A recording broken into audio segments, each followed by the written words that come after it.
Our Queen-in-Waiting, Catherine, Duchess of Cambridge, stunned London yesterday with a dazzling display of beauty, fashion and finesse, paired with the kindest heart you could ever find. Our Serene Duchess presented Saul Nash with the Queen Elizabeth II Award for British Design. This award aims to provide recognition of the cultural and trade role the British design and fashion industry has played throughout Her Majesty's reign. Mr. Nash is a British Guyanese designer who is redefining how we look at luxury menswear and sportswear.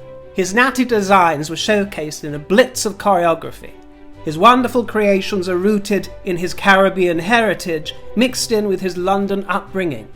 Catherine was gorgeous in green, and the media was set alight with compliments and high praise. The shift dress featured a textured fabric with gold buckles and a bow at each elbow. The gown was by Edeline Lee, and it goes for £785. The clutch bag was by Emmy London, and she trotted her way into regal success in heels rendered in dark green velvet. The large dangly gold earrings were by Nadia Irina, and our fair Duchess toted a pale yellow-white rose. How charming.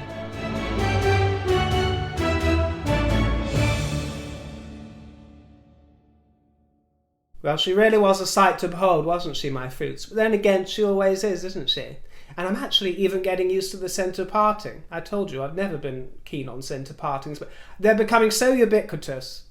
Everyone I see now has one. Wherever you go, centre set. So that's the vogue, and one has to be adaptable to changes in fashion, doesn't one? So I'm getting my head round it, and she looked absolutely stunning, of course. She is so incredibly photogenic, isn't she? Occasionally I will get in the comments people commenting on the fact that you think she looks thinner and gaunter than she did a few years ago, which I think is just the natural cessation of collagen and its place in the face that happens over the years. I don't think there's anything rum going on with regards to her diet, but that's her own business. But all I can tell you is that for my taste, you know, each man and woman comes into their prime in their own way, in their own time. Have you watched the prime of Miss Jean Brodie or read it? Everyone has their time, everyone has their season. Sometimes that's the early spring, sometimes it can be in the deep fall or winter of life. And with Catherine, I just love this high summer season of hers. I think she is just stepping into her womanhood, and I find it very sexy, I've got to tell you. I really do find her sexy. It's the inner confidence that she has now, and the knowing, the purpose that she has. It's that royal spirit she channels that radiates, and let's face it, she's just very easy on the eye. Very super photogenic. And I saw old Eddie Enninful was in attendance as well. You know, the one who Meggie thinks that she's such good chums with? Well, of course he was there. The current editor of Vogue magazine, appreciating Catherine. It would be nice to be treated to a new shoot in Vogue with Catherine, wouldn't it? After Camilla has her spread, of course, because she's got her turn coming up. It'd be nice to see a bit more of Catherine in Vogue, though, wasn't it? I wonder if the schmoozing there with old Edward Enninful will result in anything that we might see. It would be quite nice to be treated to that. It's quite a tongue twister, isn't it? Edward Enninful. Well, it's not that difficult. Edward Enninful. Eddie Enninful. What a mouthful. It reminds me of Edward Woodward. Do you remember that late actor? It's quite a peculiar choice to put together, isn't it? Edward Woodward. He was known in the industry as an underwater fart. Edward Woodward. By the way, my fruits, I have to promise you, I intended to dress down today. I truly did. I wasn't going to go quite so over the top, if you call this over the top. You know, I mean, I'm almost undressed, aren't I? Almost naked, so I'm not really dressing up and dressing down, but I was intending to just wear a boring old waistcoat, but then these earrings turned up in the post, and I just absolutely adore them. Chandeliers for the ears. And I'm sorry if they're a bit distracting, but I wanted to have my Pat Butcher moment, so there we are. What I have learned from wearing them is that, like the rest of me, my ears are very asymmetrical because they land on this side beautifully, and they seem to face more the front, and it fits my earlobe. But this side, it doesn't fit my earlobe. My lobe seems too small and it doesn't quite face the front. And I have tried changing them over and exactly the same thing happens. So I am a very asymmetrical person, and I pilfered this necklace off of a neighbour of mine. They kindly let me have my way with it. They're a big Bowie fan, but I thought, ooh, it's not a bad little advertisement, is it? Yep, hot tramp, that's me, loud and proud. Catherine does use Botox, you know. Those of you who have tried it will recognise the difference between a few years ago and now, that refreshed look, and when it's kicking in, she gets what's known as Botox horns, just a little bit. But I thoroughly approve of it. I think Botox is great when used in moderation in the right hands, and she uses it very well, and it keeps her looking refreshed. Also, Botox can help give your countenance a more serene appearance, because with age sometimes you can look as if your brow's constantly furrowed in consternation, and you might often get comments, are you angry, are you frustrated, are you deep in thought or something, and you think, no dear, my forehead's sagging because I'm getting old. So it can keep that at bay for a little while, give a little lift, and also it can really help your makeup so that it's not settling into the lines there. Now, speaking of Catherine, the media went crazy for this viral TikTok sensation. Do you know, guys, I've never ever been on TikTok. Ever. Never looked at it. It's not my cup of tea by the sound of it. Everybody's been telling this gal, Brittany Dixon, that she should audition to play Catherine in The Crown because there's been an open casting call for a stunning actress to play Catherine. When I first saw the photographs, I thought, no, the teeth are wrong, the eyes are actually too big, and no, I don't see much of a resemblance. But I caught a little bit of footage today online, and actually, there are some very close resemblances there in a passing sort of way. And I think also, even though she had an Australian accent, she had a similar lilt and pattern of speech to Catherine's, where I thought, actually, if she did some studying, she really could train herself to sound a lot like Catherine. But I think that the fact she doesn't have any training behind her isn't really going to help. I know raw talent is always good, but for a series like The Crown to carry that, you've got to really have some good experience and credentials, unless she's super lucky. But she says that her step-granny, who's English from London's been helping her try and get the accent right. But in all honesty, getting a striking physical resemblance isn't the most important thing when it comes to these kind of castings. The girl that played Diana, Emma Corrin, in the last series of The Crown, blew my mind. She gave such an exquisite performance, and it wasn't an impression, it wasn't an impersonation. Her looks didn't match exactly, but the feeling, the essence of Diana that she gave us, the free-spiritedness with the complex inner monologue, was so flawless. It was a genius piece of casting. And she impressed me, she really did. So we'll see what they come up with in the next series. Oh, by the way, I did catch on Amazon Prime the other day, they were showing that Spencer movie, because I couldn't be bothered to go and see it when it was in the cinemas. I approved when I initially heard the reviews of it. I liked the fact that they were doing a sort of high-octane operatic take on Diana's life, rather than trying to do take-for-take sort of biography of her life. I thought it might work better that way, and she got rave reviews, didn't she? An Oscar nomination, that Kristen girl. Well, I will be honest, I only gave it 5 minutes of a glance. I kind of looked at a scene here. I knew it wouldn't be my cup of tea, and I actually thought what I saw was absolutely awful and horrendous. I thought it was going to be adventurous and creative.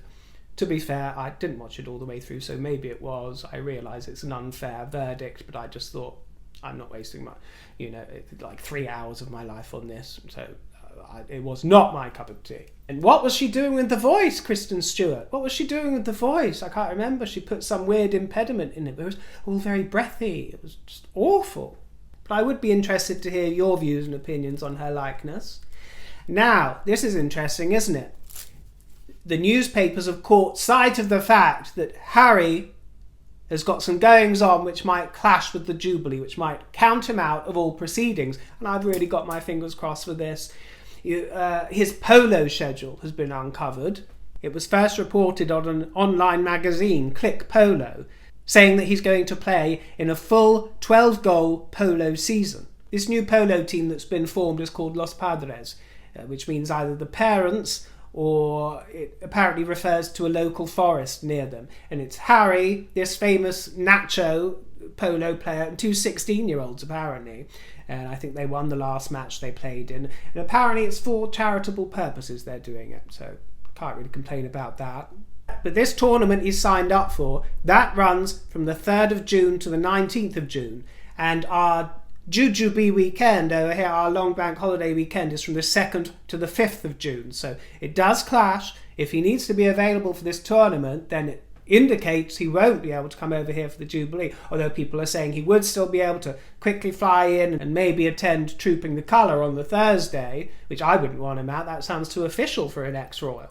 And, we're all at a mishmash here because, and I've got to say, on Harry's behalf, he can't really please anyone in this situation, because one of the articles I saw, which is not on a pro-Harkle publication at all, even that said that if Harry doesn't attend, then the British public are going to be furious with him for not attending the Platinum Jujubee. And this is where even those of us who aren't fans of the Harkles are split, because I would find it outrageous if he did attend. So you've got to give it to him in that he really can't even please any of those who aren't keen on the Harkles, because half of you out there think, oh, how rude and what a disgrace if he doesn't come, whereas I would think what a disgrace and what a gall he's got. If he dares turn up to the Queen's Platinum Jubilee after besmirching her for so long. So you got to admit the boy can't please anybody, no matter what he does in a situation like this. But his spokesman still won't confirm or deny whether he wants to attend, or has been invited to attend, or is going to attend. I do not want him there lapping up the publicity. I just do not want it. But if I had to plump for one or the other option, I would plump for him there alone, representing alone, as opposed to bringing along his wife and daughter. But if I'm honest with you, I'm trying to prepare myself for any eventuality, because who knows, and I don't want to feel deflated and disappointed that the shine might be taken off of the Jujubee. So I'm preparing myself, bracing myself for the worst, really. Just the thought of the parading Lilibet the sequel on the balcony to adulation and applause fills me with horror, and I know people think that they're going to start jeering the Harkles if they show up on the balcony. That will not happen. That will not happen. And people have too much respect for Her Majesty's presence, and any boos would be drowned out by the hundreds of thousands lining that mall. And I don't care what you tell me, boos on the balcony for the Harkles will never happen. If you've ever seen an English Jubilee, the goodwill, the spirit, the admiration and respect for royalty, and the Queen in particular, is overwhelming. Overwhelming. And a minority of viewers, I've got to say, do live in a bit of an echo chamber where everything they hear is critique of the Harkles. They don't really look at anything else, and they think that absolutely everybody in the world hates them. They don't. They still enjoy some popularity, especially with the younger generations who, for most of them, my dears, they really just don't care at all. They're not passionate one way or the other about it. I'm saying this not to try and be controversial and offer a controversial opinion, but to actually try and give you a realistic one for once. Because a lot of people will pee on your leg and tell you it's raining, and a lot of people will tell you what you want to hear all the time. Whereas I try and give you a fair, reasoned approach that takes in views from all perspectives, or as many as I can get my head around.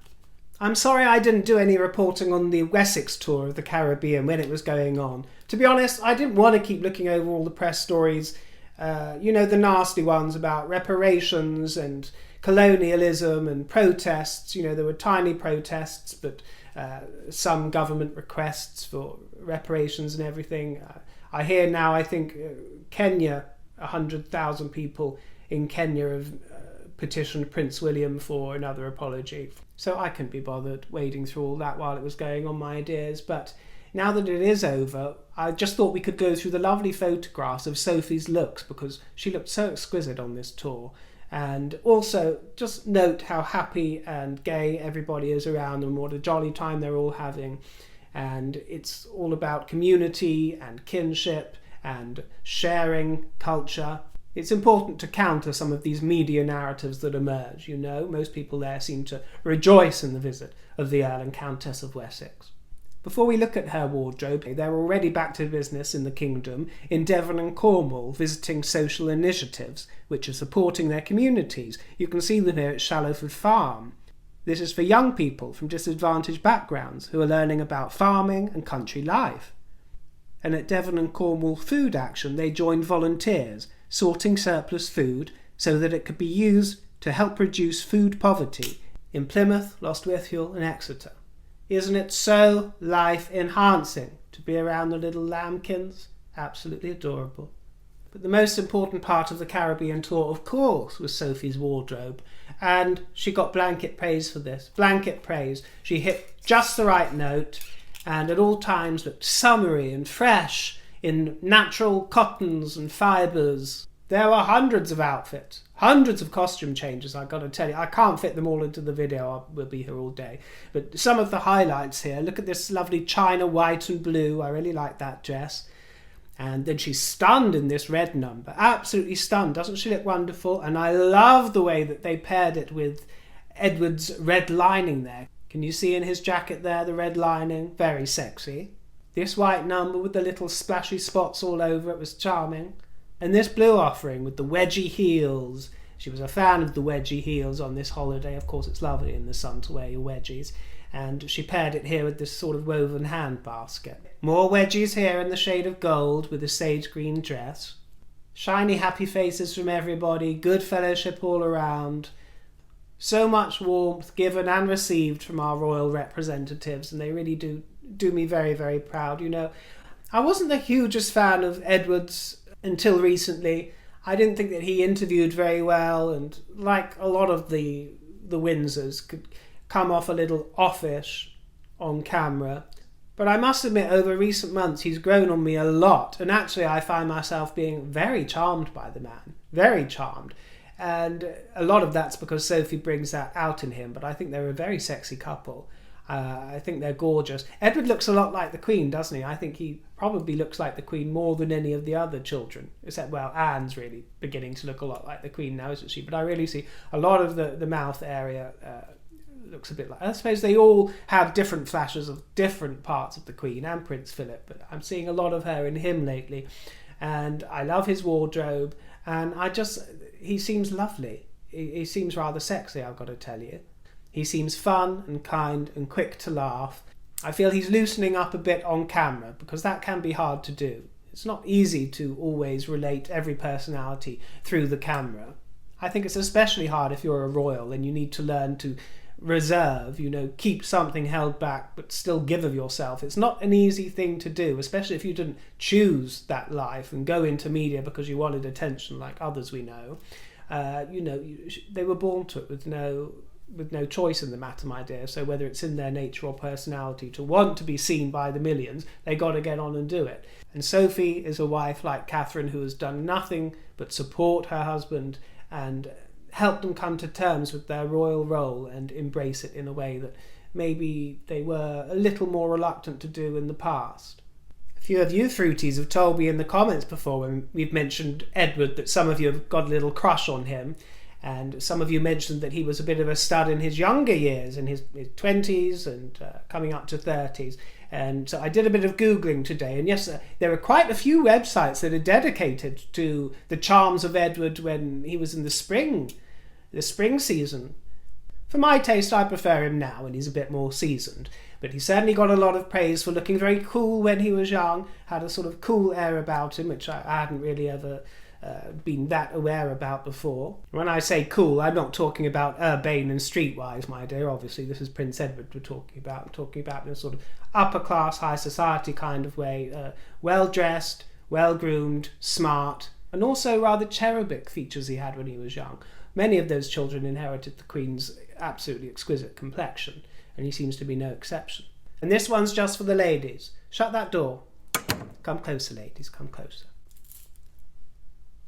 If you want some afternoon fun, pull out your finest lingerie, my dears. A bit of lace and a bit of fur, mingled in with some diamonds, is always going to spice things up. You know those long afternoons when there's nothing to do but sit on the veranda with a parasol and a mint julep? Sometimes you've got to call a lover, or two, or three, and it's the lingerie and the lace and the furs that will make them want to ravish you, my darlings. Always let them do all the work. All the work. Lie there looking lovely and allow them to feast away and do all the work, my dears, and tend to you. Channel Camilla, channel Princess Margaret, or pluck any royal that inspires you, or even take inspiration from. My little Monica today. Show them that the lady also has another side, the hot tramp. Trust me, ladies, you won't regret it, and you'll be thanking me. Okay, gentlemen, you can return. Just a little chit-chat, little chin-wag. Thanks for popping in. I appreciate your company, and I'll see you in the next broadcast. If you'd like to send me a tip, my tip jar is in the description box below. Stay royal, stay sexy, and remember, if you can't be a lady, just enjoy being a tramp.